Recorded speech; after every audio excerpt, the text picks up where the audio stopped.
Sa panahon ngayon, madali na lang ma-access ang lahat. Isang tanong mula sa AI, may sagot agad. Any type of information na hinahanap mo. Origin man yan, background, or kahit na recipe. Tinanong ko nga ito kung paano gumawa ng bibingkoy. At ang impormasyon ay instant! Ayon nga rito, ang bibingkoy ay gawa sa glutinous rice flour, munggo, at gata. Sa paggawa daw nito, kailangan pakuluan ng munggo, durugin pagkaluto, lagyan ng asukal, asin, at coconut milk para sa palaman. Para naman daw sa dough ay maghalo ng glutinous rice flour, asukal, at tubig. Sa pagbuo ay pagparti-parti at ipalaman sa loob ang niluto na munggo at lutuin sa oven ng 15 to 20 minutes.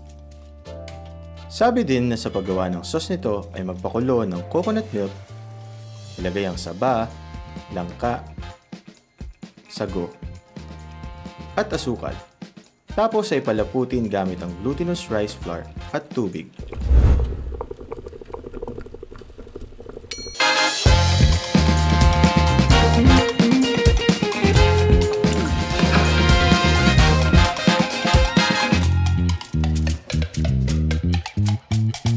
Parang may kulang.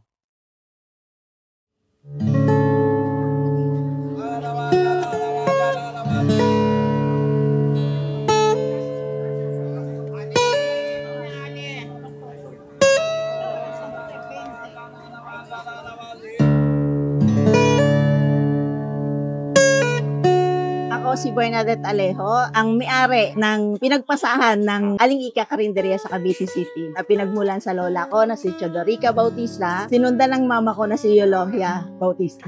Nag-start siya nung panahon ng hapon pa sa panahon ng lola ko. Start yun sa Kariton. Kariton lang kami nag-start.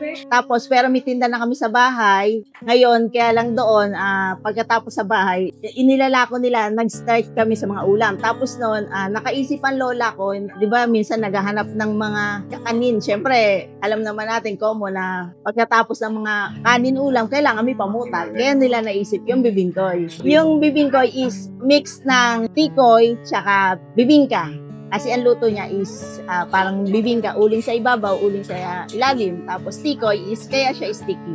Yung pinakasos niya parang yung sa ginatang bilo-bilo. Glutinous, milangka, may sago. Kung titikman nyo ang bibingkoy na wala siyang sauce, hindi siya ganun katamis. Ang nagbibigay ng added flavor sa kanya is yung sauce niya. Nagko-complement silang dalawa. Kumbaga talagang hindi uubra na hindi walang partner. Kailangan meron talagang partner. Oo. Doon siya nagsimula. Mayang 10 a.m., magbababad na kami ng malagkit. Kasi hindi siya pwedeng pagka bili mo ng malagkit, giling ka agad. Iba ang texture ng malagkit. Tapos ibababad namin siguro mga 1 oras, 2 oras. Tapos papagiling. Paggiling niya, pipit-pitin pa yung pag-uwi ko. Kailangan daganan siya ng bato para mawala yung pinakatubig. Kasi pag malambot siya, parang magiging ginata ng itsura niya. Tapos yung munggo, luluto namin dito, lalagyan ng asukal. Tapos kikipilin pa yon pag uwi sa bahay. Kaya pag uwi sa bahay, hindi pwede magpahinga. Makukonsume mo talaga yung 24 hours mong oras talaga. Everyday yon, walang palya yon. Paano yung pagluluto, wag mong babaguhin. Pag niluto mo siya sa oven, iba ang texture niya, iba ang itsura niya, iba ang texture niya. Yun din ang bili ng mama ko. Kasi lola ko, sinabi sa mama ko, sinabi sa akin. Kumbaga, hindi lang tindahan ng ipinasa. Ultimo nga yung estante, electric pan. Panahon pa ng lola ko yan. Antigo na talaga. Siyempre, una, alaala na rin sa lola ko at sa mama ko. Tapos pangalawa, kumbaga bago kasi namin i-produce dapat, mahal namin yung ginagawa namin. Hindi pwedeng basta lang, kailangan may kasamang pagmamahal yon. Kasi pag ganoon, yung gusto mo lang, hindi ka tatagal. Hindi ka tatagal talaga. Kami mga 100 years na. Kaya nagtataka, iba 100 years? Opo.